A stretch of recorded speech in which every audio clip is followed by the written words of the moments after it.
Salam sejahtera bagi kita semua. Perkenalkan, nama saya Adel Matarigan, NIM 230.057. Perkenalkan, nama saya Luis Bigo Sitepu, NIM 2003-06-051. Perkenalkan, nama saya Prima Sanjedi Ulterigan dengan NIM 2306066. Perkenalkan, nama saya Loti Purbayang Sinu Haji, NIM 2003-06024. Di sini kami dari Fakultas Pertanian Prodi Peternakan Angkatan 2020 akan mengerjakan tugas dari praktikum anatomi dan fisiologi ternak.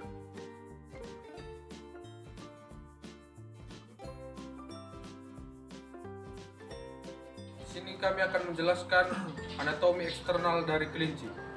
Ini adalah bagian cabut atau bagian kepala, bagian kolum atau bagian leher, dan ini adalah bagian trunkus atau bagian badan.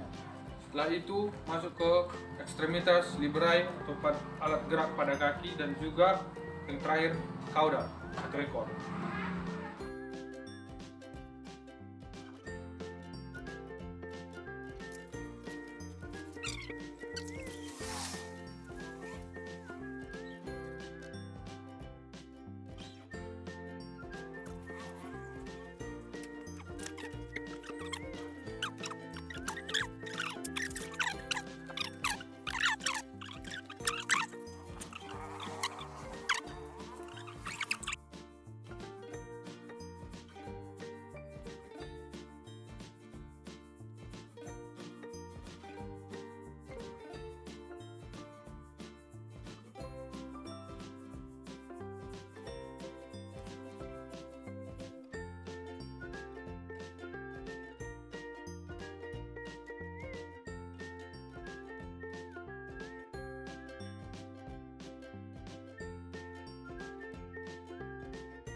Di sini kami akan menjelaskan bagian cabut atau kepala.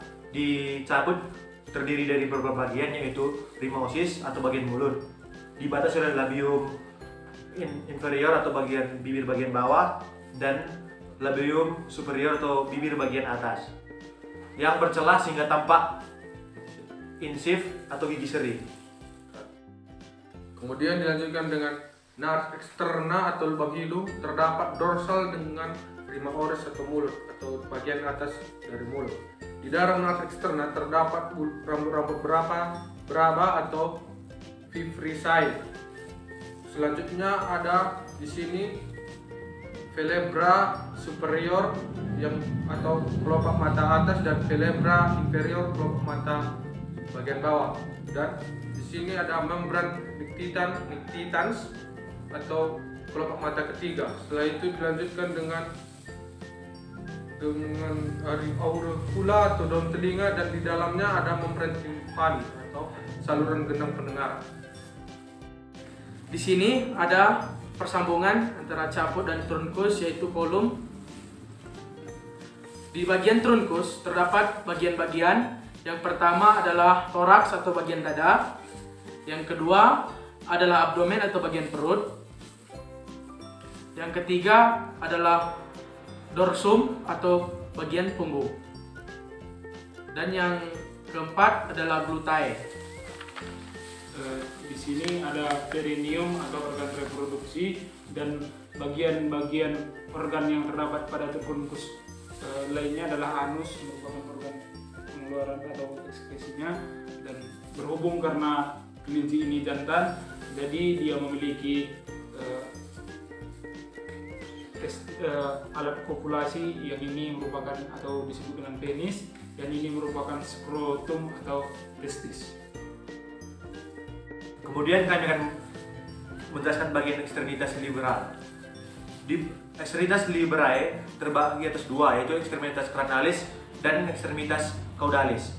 Bagian ekstremitas cranalis terdiri atas basium. Setelah itu antebersium, dan bagian manus terdiri atas tiga, yaitu carpus, metacarpus, dan bagian gigi. Setelah itu dilanjutkan dengan ekstremitas caudalis. Yang pertama yaitu femur, terletak di sini. Setelah femur masuk crus, antara fibula dan fibula di sini, dan setelah itu masuk ke pes terdiri dari tarsus, metatarsus, ligiti, dan terakhir yang seperti cakar itu valvula. Untuk lebih spesifiknya, kami akan membedah bagian dari daging kelinci ini. Ini adalah bagian tulang ekstremitas kardinal dan ekstremitas caudinalis yang sudah dibelah.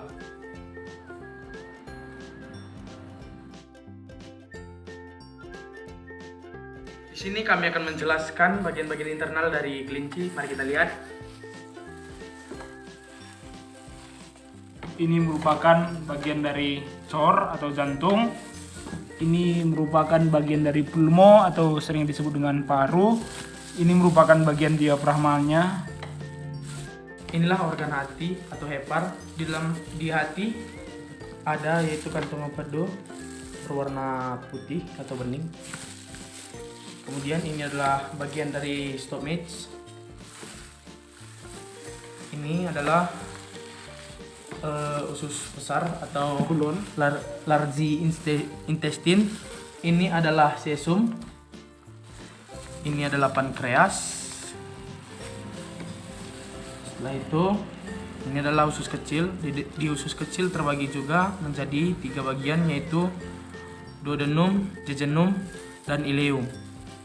Di sini dapat kita lihat perbedaannya. Setelah itu kita masuk ke rektum. Setelah dari rektum, ini adalah kantung kemih. Bagian kantong kemih berisi air seni dari kelinci. Setelah itu di bagian sini ada anus. Yang kedua masuk ke diafragma. Diafragma berfungsi untuk membantu melancarkan sirkulasi dalam proses pernapasan pada kelinci. Ini adalah bagian-bagian dari diafragma. Yang pertama pes muscularis, 2 centrum tendineum, 3 foramen vena cava, 4 hiatus aorticus, 5 hiatus esophagus. Di sini kami akan jelaskan sistem pencernaan pada kelinci. Pertama, makanan masuk ke dalam mulut. Di dalam mulut terdapat gigi. Setelah dari mulut masuk ke esophagus. Setelah dari esophagus masuk ke stomach dan masuk ke hati untuk menetralisir racun. Setelah dari hati, makanan dibawa ke pankreas. Setelah pankreas, makanan masuk ke siasum. Setelah ke siasum, makanan masuk ke usus kecil. Setelah dari usus kecil, makanan masuk ke usus besar. Setelah usus besar, makanan masuk ke rektum. Setelah rektum, makanan yang sudah diproses dikeluarkan melalui anus.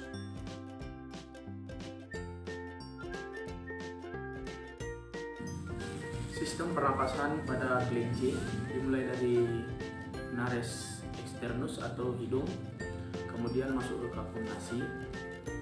Setelah dari kapung nasi atau rongga hidung, masuk ke nares internes. Setelah itu masuk ke glotis dan larynx. Selanjutnya udara akan masuk menuju trakea, dan dari trakea ini merupakan cabang dari trakea atau disebut dengan bifurcatia transcius, dan setelah itu akan terjadi pertukaran udara di pulmo atau sering disebut dengan paru-paru. Di sini kami akan menjelaskan sistem ekskresi pada kelinci. Pertama, ren atau ginjal spasa. Setelah dari ginjal, maka saluran atau air kencing itu menuju ke saluran yang keluar dari ren. Setelah itu sampai ke kantung kemih atau vesika urinaria. Setelah itu masuk ke ureter, dan disitulah keluarnya air kencing dari kelinci. ini merupakan bagian otak dari kelinci. Di sini ada cerebrum atau otak besar, ada cerebrum atau otak kecil, dan pada bagiannya ada lobus optik.